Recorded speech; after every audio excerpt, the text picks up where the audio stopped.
In the last segment, I began the discussion on scientific peer review. Discussed last time the enormous impact it has had on society, on our understanding the importance of scientific validity. And I am challenging the changes that have occurred and their impact. Again, specifically, what does it mean for oncology?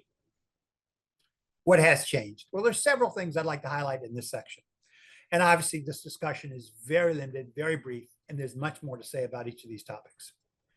The first issue that has changed is simply the enormous explosion. An explosion is a fair word in the amount of scientific literature. One report has noted that in the 1980s, there were approximately 1 million, and 1 million is a large number, but that was the number, 1 million approximately of publications that occurred each year. That number has now increased to over 7 million publications, scientific publications per year.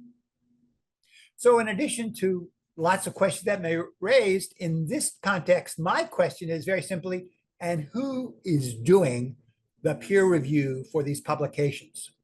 Where are the reviewers for this number of publications?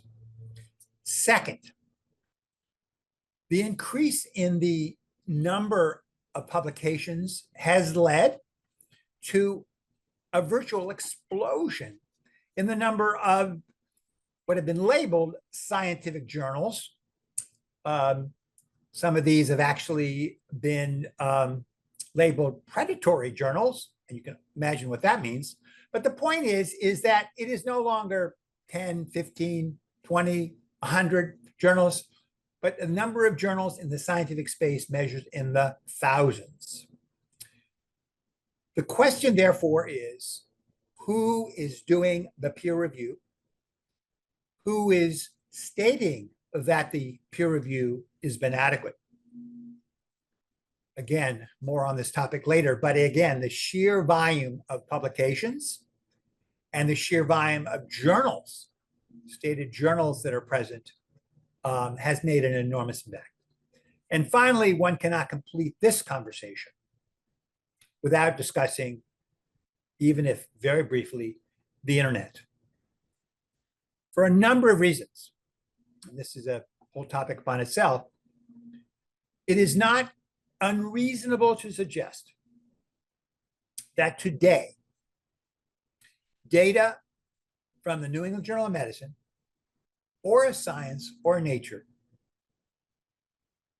will have no more impact when stated on somewhere in the internet for a variety of audiences than proclamations from groups or individuals who are simply stating their opinion based on little or no facts, or quite simply promulgating absolute falsehoods. There is no referee. The internet has simply made it wide open. Again, my comments are not challenging the value of the internet.